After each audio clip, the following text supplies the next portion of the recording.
All right, so I'm joined with Steph Schmitz from the Pomerleau Team, JPW, and JP Brooks. It's a lot of acronyms. That's a lot. That's a lot. So how long have you been in real estate total? Let's see. I was licensed actually in 2015. So we're coming up here. So you're almost 10 years. Yep. So tell me, I always ask this question, 94% of real estate agents don't make it 10 years in this business. So what has been different for you? Why do you feel like you've been able to stick through it and still have a thriving business? I think for me, it's having the ability and the want to continue to be in the business, right? By networking with the right people, whether it's agents, people in the industry, lenders, inspectors, just being willing to, I guess, absorb information, right? Okay. And if you don't know, ask, right? If you want an opportunity, ask. And I think for me, that's probably how I got here, right? Right. Well, you have a very unique perspective because you were a solo real estate agent with JPW. And then on a team, right? Came to a team. But your primary niche is new construction. Yep. In the aspect of that's where you've been focusing a lot of your time over the last few years. However, you do a ton of traditional business still too, right? So I think you have a very good perspective for a lot of people. So tell me about new construction a little bit, kind of how your career evolved from solo, team, and into new construction. Yep. So I would say with new construction, working with JP Brooks Builders, and obviously that business is taking off, which is phenomenal, right? In so many different ways. I've worked with them for the past 4 years, working at some of its larger developments, right? And the largest development. Yep, in Hanover, Minnesota. And as I would say, as we've grown, right, we're also adding people to our team. We're taking on other communities, which is awesome. Which is also giving me the ability to kind of dig in with getting more information in the background, like how homes are built, right? Understanding, the complete process from start to finish, working with the construction managers, and just being able to be really, like that sponge in that business, right? And then on the other side, being able to help my clients, still work with other builders, right? Maybe they're going to buy with another builder, or still be able to keep up my existing business too. And that's what I think is so great about you. I don't think people realize how much you do, right? You have a family, you've got a farm, right? You've got new construction, a traditional business, and you're never too busy to help, ever, right? So I don't know, last year, how many real estate transactions did you do last year? I think when I added them up last year, I probably had over 100 transactions. That's insane. That's crazy. For one person, that's a lot. Right? There's a lot of real estate agents that are literally trying to do 5. Right? There was stats last year that 60% of all real estate agents in Minnesota did under 3 deals. Right? And that crazy. It was 48% did 0 to 1 deal last year. And you did 100.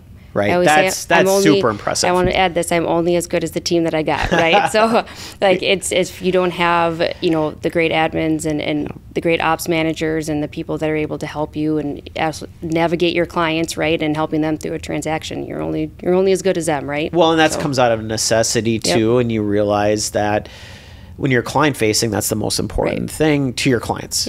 Right, and that's why we have Emily and the Connors and the Jacksons and great partners to make sure that you're taken care of and can take through those things.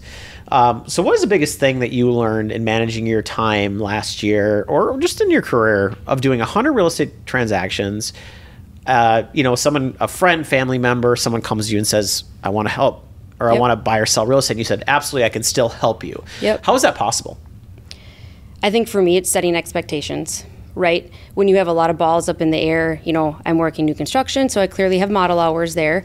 And I'm really dedicated to that business and that side of JP Brooks. Super I'm really dedicated. proud of that. I respect the heck out of JP Brooks and where it's coming and the opportunities there. And then, with the existing business, I try to work those on those hours where I'm not doing JP Brooks, right? But then outside of that, I am a mom. I do have a family, right? I have hobbies. I have a farm. I love my horses, so fitting that in. But I think part of how time management is key, right? We talk about that a lot in this business, time management. And just, again, then to your clients, setting those expectations on, hey, like if I'm not available and I don't pick up, leave me a message and I will get back to you right as soon as I can. Yep. Or, I have this meeting here, XYZ, time block and set expectations. I've kind of tried to live by that as I've gotten busier. I mean, that makes a ton of sense. For some people, you did a lifetime of deals last year, right? Mm-hmm. And that's not just last year. The year before you did a lot of deals. This year, you're on pace to do a lot. Mm-hmm. And the amount of people that you're able to help, it's awesome. And so I think I just got to preface that, right? Doing a deal, I mean, that's kind of like behind the scenes talk, but really the reality is how many families that you've helped, how many individuals and families that you've helped buy new construction, build a home, sell an existing home. It's really good. And we always talk, like when we're talking offline, we're not talking about that. We're talking about your kids wrestling or how proud we are about our kids' sports and how we just manage the time. And the ability to focus in this business is a superpower, right? We talk about that all the time. Yep. We have superpowers for sure. We have superpowers for sure to do that many things. What do you think is your biggest strength as a real estate agent when it comes to helping people? Maybe getting understanding their objectives, right, and helping them navigate the process. Because I feel like there's a lot of times that my buyers and my sellers come to me and they think they know what they want, right? Because they're hearing it from, Grandma Shirley or Grandma Brenda, right? at Thanksgiving, but they don't know because they don't know enough about the market, right? Yep. There's a lot of outside influences, I feel like, too. So I think it's either finding the objections with them or asking the right questions to maybe set them on the right track, right? So that their time isn't wasted and we can get them into a home as quick as possible, right? Our job, I feel like, is to, be the advisor and be the educator, but help them navigate, and find them a home. Yeah. We talk about all the time on the team is be the news, because if you only got the news from Grandma Sally or the 10 o'clock news, you would not have a good depiction of truly what's happening with the boots on the ground. And I think that's a very good point you made, right? And as us as agents, to talk to our sphere and our friends and our family and our clients, that we're giving them good information about truly what's going on, not and completely unbiased in my opinion. So tell me, with Hanover, how many lots do you have left in Hanover right now? So we have a single family side, right, which is no HOA, no covenants, and then we have a villa side. For us, villas are slab on grade. Okay. So I would say total lots, spec homes, 75-ish, somewhere in there, just kind of seeing what we have in production right now. Okay. And if somebody wanted to know more about new construction, what would be your recommended first process? Where would you start? Where would I start? So if you're an agent or a buyer, right, that wants to know about new construction, I would probably research the builder first, right? Okay. So if you're thinking what am I going to look for? Yeah, what are you going to look for? Yeah.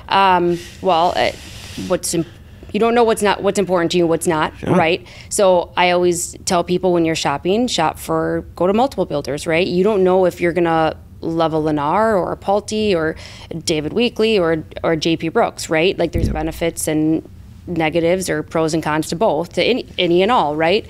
They're different build processes. They're going to have different floor plans. They're going to use different materials, and they're for sure going to be different price points and possibly different locations too, right? Yeah. So if you're honing in on the St. Michael area, and then it's going to be, okay, what builders are in that area and what makes each of them special, and then you narrow it down from there, right?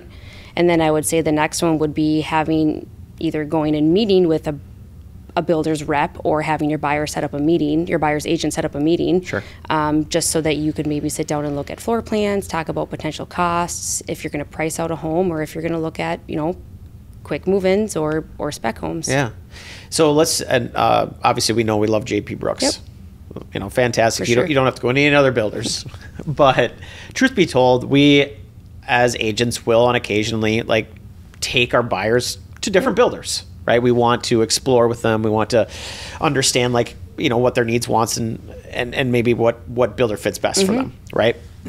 So I've gotten a lot of buyers have asked me, do I need a real estate agent if I'm going to go build a house? What would your answer to that be? I would probably say no, you don't, but also understand your rights as a buyer, right? And what you can ask. I mean, I think that there are definitely buyers that are definitely more what we would call buyer savvy. Maybe they've bought and sold a house before. Maybe they just, know what they're doing. I don't know, right? Sure. But I believe that there are buyers out there that are really buyer savvy. But if you feel that you need interpretation on contracts, right? And you're gonna, maybe you are a fifth-time buyer or something, but there's still some people that can't understand that stuff. And it's always a buyer's right, in my opinion, to have representation. Well, and I think the biggest misconception on that a little bit is the contracts are written to protect the builder. That's, and when if I were to bring a buyer to your development, you represent JP Brooks, right? If we go to a Lennar, and that person sitting there, they're representing Lennar, and that 97-page contract is written to protect that builder. And I've seen it. What those builder agents say isn't always the truth, and not that they're lying, but maybe they're stretching what they could really do. Right, and a lot of that is going to do with how well the development's doing, how much room for negotiations there are, all these things, right? But yeah, I agree with you that buyers don't have to have that, and I think there's certain circumstances that maybe it makes sense to not. And I always applaud my buyers that even come to me and they choose not to have representation, and that's okay. But I do typically with JP Brooks, if they're coming to work directly with the builder rep, I will go through page by page of the new construction agreement. And I feel that's just best practice in general, because you're still there to give education and make sure they know what they're signing, right? So yeah, I mean, I applaud people who actually read their contracts in the new environment that we're in. So yeah, well, there's a lot that goes into it. So right now with JP Brooks, how long is it from dig to completion if you wanted to do an actual build from scratch? I would say about 6 to 8 months. 6 to 8 months, okay. And we're on the short side, I feel like. For me, I've had some buyers shop with other builders recently, and I feel like that's still on the short side. Yeah. And would you consider JP Brooks being a full custom, semi-custom, not custom? Like, how would you define JP Brooks and your ability to, I guess, manipulate a home layout? Or yeah. If I had to, I would probably put us in the semi-custom. Okay. We're not quite, the custom where you're going to go pick something and do everything from scratch and ground up and spend $5 million, right? But we're not only spec home where everything is the same and it's replicated on every single lot. Now we have developments like that, right? Where, a great example would be our Becker development that's, we're windling down on now, right? Those were a lot of, split level homes that look the same. Because that was the price point there, right? Where you have a development like Hanover or Shores of Eagle and Big Lake, and you're going to take the floor plan and you're going to have different design aspects in it. You might have different structural items that are options, right? That if you were to build it, pick a lot and build, you're going to be able to get to your price point that you want. Yeah. So what are some of the things that JP Brooks does that maybe some other builders don't do that makes them special? I would say probably the number one that, and we just had the Parade of Homes, right? So this was probably a key comment from people that were shopping, was how we finish our trim. So we are still doing on-site, finished trim. That's right? a huge deal, guys. That's my gigantic. It is for price points. I don't know of one other builder in our price point that builds as many homes as us, as in JP Brooks, and that is doing that. Right. And what is that? So for everybody, what does that mean to be site finish trim? What does that mean? Yep. So you'll see it with other builders if you walk through, and you're going to see a lot of nail holes and nail pops and things like that in actually your trim, where it's going to have to be puttied, fixed, and it'll never look the same. Sure. Right. So for us, it's not prefab essentially, right? It's coming to us. We're putting it together. We're painting it there on site. So the quality, it looks that much better. It looks so much better because you'll see the putty it, and you'll see the corners and everything. And on-site finished trim is to me, it's a big deal. It makes the home feel so much more professional. And I think that the other aspect of that too, what kind of sets us apart, is that we are still one of the only builders that also in that price point that is agile, right? Hey, I want this extra thing. great, I'll look into that for you. Let's see if we can do that. Now, I can't say yes to everything, and we can't, because that's just not the way it works. But we're willing to, make some of those changes if we can, right? Yeah. And again, the semi-custom options that we have, on our website and things like that. I mean, there's not a lot of builders in our price point doing that either. So it's really good stuff. If we go back to your traditional, what are some of the things you got someone that wants a friend or family member, someone wants to help selling or buying a home. Yep. Right. How is your process typical work? I think for me, I go back to expectations. I like that. Just because I feel like, especially, let's talk about it, all the NAR stuff that happened, right? I think we've gone to a day and age where if you thought you set expectations before, set them even better after that, right? So I think for me, it's like I try to get in front of them as soon as possible so I can talk about, hey, if you're selling to buy or buying to sell or whatever it is, right? I try to lay out the entire process. This is what this is going to look like. You're going to be probably doing them at the same time. It's going to be stressful. Call it my victory speech, right? It's going to be stressful, but that's what I'm here for. If you want to cry, if you want to yell, do it to me. I'm good, right? I get it. But just managing the expectations on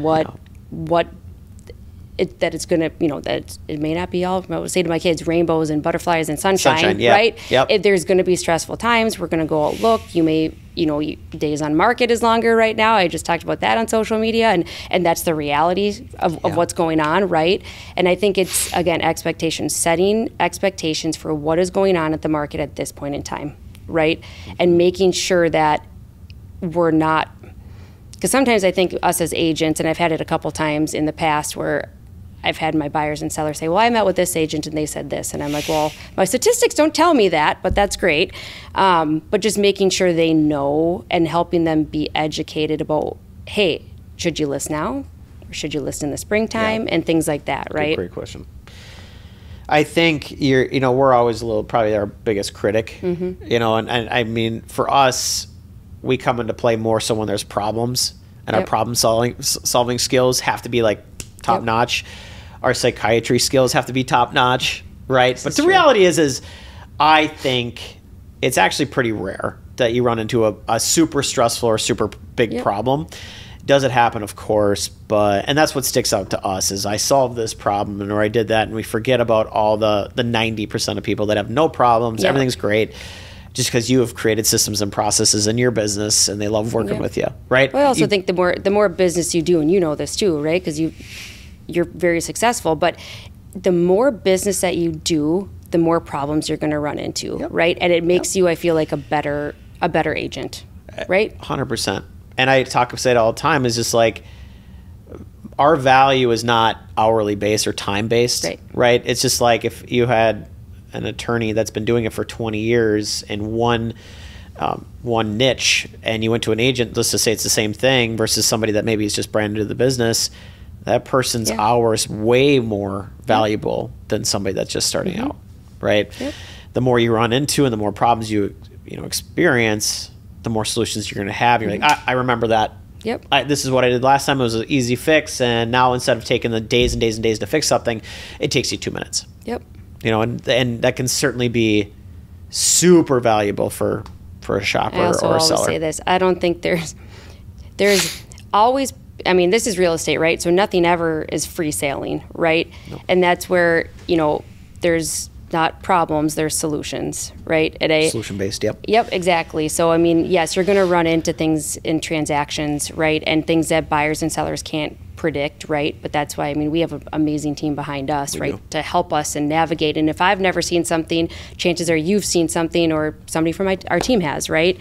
Which is great because we have a very skilled team. But yes, there's going to be problems. That's the reality of expectations, right? There's going to be things, but it's how you handle the problem, and then B, what the solution is, right? There's 100%. Always one. All right, so let's talk a little bit more so about when you were a solo agent. What was the deciding factor for you switching from a solo agent going on to a team and into JP Brooks? Yep. So I think, when I look back at, when I was, weighing my pros and cons sheet, right? It's, if you want to expand your business, I feel like at some point, right, to me, I had two roads. I could create my own team and do that. Yep.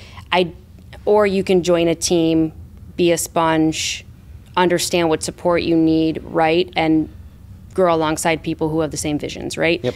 And I think for me, what I decided at that point in time was I wasn't done learning yet. I didn't know everything not that I wouldn't want to have my own team right now, but I didn't feel like I was done learning. I didn't think I knew what I knew, which fast forward, now I've gained a lot of experience and knowledge, and I'm surrounded by people that are like-minded, that have had a lot of good experiences. But then I also knew that to grow my business, I wanted to focus on, being client focused, right? Fielding leads, talking to them, kind of being front and center. And the nice thing about the team aspect was that I have that support, right? Yep. I have, the support on the marketing. I have the support on my transactions, handling all the little things that I need, the extra touches to my clients, right? Because they're important too. And kind of all that above, that I knew if I wanted to grow, I was going to need something like that. Yeah, that's super, super good. I'm going to throw a curveball here. Uh-oh. So why would somebody not join the Pomerleau team? I don't like that question, Matt. Our team is the best team, so you should want to join our team, right? That's really hard. That's a really hard question for me to answer because I'm consistently challenged with the Pomerleau team to be better.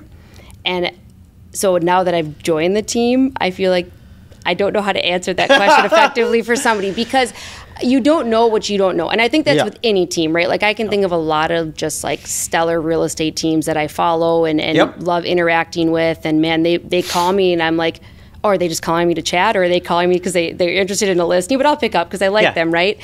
But I think now that I'm here and joining a team, it's almost invaluable, right? Yeah. And you want to go back to being a solo agent where you can never be solo. I think I'd be lonely. I'm not going to lie. I know, that's how I feel. And that's kind of like a lonely... I don't want to be an island by myself. I don't. Yeah. And I like surrounding myself with, again, the whole point of a team, and maybe it's the team that you're on, but I think for us, it's like, the way I describe our team is we're all A+, not plus players, A++.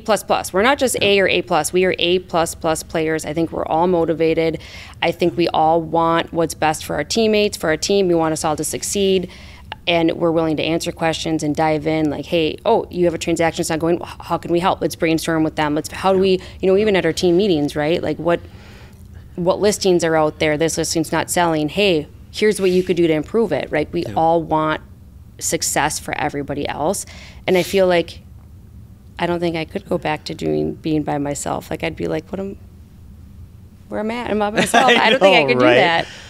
I guess I'll add and just say that, when you have a group of people that are selfless and care more about the person next to them than themselves, that's a dangerous room in the aspect of they're going to do big things. Correct. I agree. And that's what I feel like has been our difference maker. And obviously we're always looking for new challenges, new opportunities, but boy, you got some great people next to you. It certainly helps and makes things pretty awesome.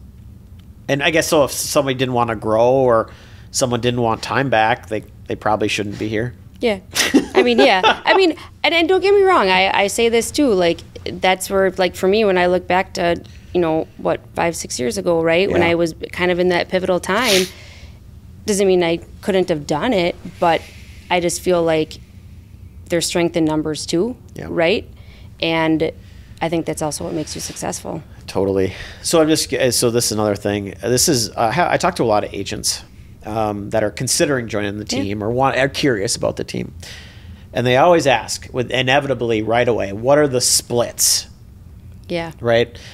So how did you overcome that when you were on the team? When you were like, because that was like guaranteed on your mind, right? Yeah, everyone's for sure mind. It is. It's money. It's like, so how did you overcome that and still make the jump? And what has been your perception since being here? Yeah. So I think in any business decision, whether it's real estate or you're going to purchase a business or whatever it is, start a business, you got to evaluate the risk and the reward, right? So great, you take the plunge, you join the team. For sure, I mean, you got to pay somebody. Now, if you're going to, this is my thought process, right? You're going to have to pay somebody, but if you're going to be a solo agent and you want to grow, you're going to have to pay. You're going to have to find those people, and you're going to have to pay them too, right? So choose your hard in life here, right? So that's what I say to myself. So choose your hard, make things easy. But overcoming the split thing is, again, being on a team, and I think on our team specifically, because we have good people behind us helping us support our good support staff, right, is the best way to say it. That cost is invaluable, honestly. To me, I knew that here's my opportunity, and it is what you make of it, right? Yep. And there's a risk versus reward. So my support staff helps free up my time so that I can talk to more clients and go after more leads and be the face and be front and center. They free up my time so I can do those things, right?